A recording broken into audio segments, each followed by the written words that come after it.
Hello everybody. Today we are going to see about sickle cell anemia. We are not going to go into the clinical diagnosis. We will be focusing the genetic aspect of it. So what happens in sickle cell anemia? Sickle cell anemia, instead of having the normal or the common hemoglobin variant, they have an abnormal hemoglobin variant. So what is the normal or the common hemoglobin variant? It is the HbA. But instead of having HbA, they will be having HbS in sickle cell anemia. Fine. So how to find out whether they are having HbA or HbS? It depends upon the electrophoretic method. So what happens in electrophoresis? In electrophoresis, the blood from the person is dropped in the electrophoresis such that hemoglobin A, hemoglobin B, S. So already the weight of hemoglobin A, hemoglobin B, hemoglobin S is been predetermined, and it is already fed into this electrophoretic machine such that if the blood has hemoglobin A, then it will come and deposit here, or it will get we will be finding this electrophoretic reading in HbA. In case if the person is having hemoglobin B, then we will be finding this electrophoretic pattern in hemoglobin B. If the person is having hemoglobin S, then we will be finding this electrophoretic pattern in hemoglobin S. So how does the blood come and stand there accordingly or correctly? It happens because all three hemoglobin, they vary in their weight composition. So how does it vary in their weight? If you see, what happens, what is a hemoglobin made of? A hemoglobin is made of, as it is known, it is made up of a heme and a globin. So this is the globin chain, which is a polypeptide chain. This black one is the polypeptide chain, and this blue one is the heme chain.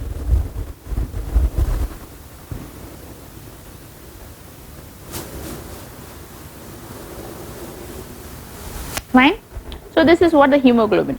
So as I told you, this black part is the globin, and this has polypeptides. So what is a polypeptide made of? Polypeptides are made up of amino acids. So what codes for this amino acid?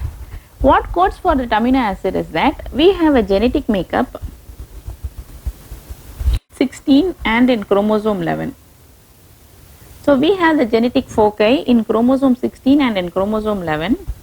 So where this will code for this specific, so this genetic information, when it is being copied into the mRNA and when it is translated into proteins, it will code for this specific polypeptide or this amino acid. Understand? So this genetic loci, it can be of anything. So if there is a mutation in this genetic loci such that it becomes a it will code a different amino acid, thereby forming a HbS, different hemoglobin, that is a hemoglobin S. So different amino acids apart from the normal or the common HbA form. So therefore it will naturally have a different weightage, right? So then depending on the weight, it gets separated in the electrophoresis. This is how sickle cell anemia or HbS is normally found in an individual. Now what is the genetic implication behind it? Let's see. Starting this, you need to know that the sickle cell is autosomal recessive. So what does this mean?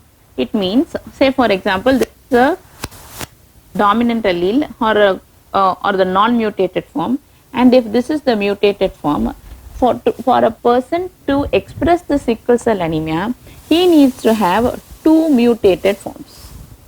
Understood?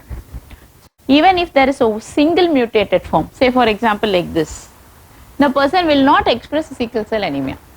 Am I clear to you? Fine. So we have this case history such that a couple comes and they both are phenotypically normal and they have this normal hemoglobin, that is HbA. But they have a child who is diagnosed with sickle cell anemia. Now they want to know now they want to conceive and have a second child, and they want to know what is the percentage that the second child will also be affected with sickle cell anemia.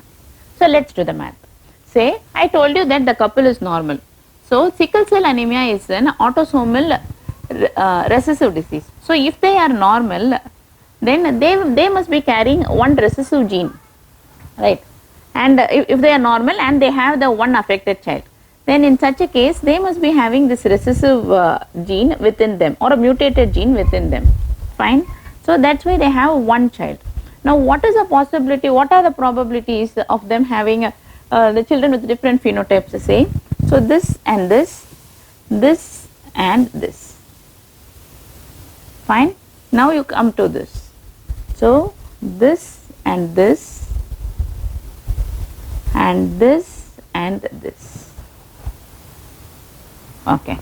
So if you see, the chances that they will have one affected child is 25%. The probability is 25%. And they will not have an affected child, the probability is 75%. So, but what is the probability that they will have a totally genotypically normal child? Again, that probability is also 25%. So, these are the probable probabilities.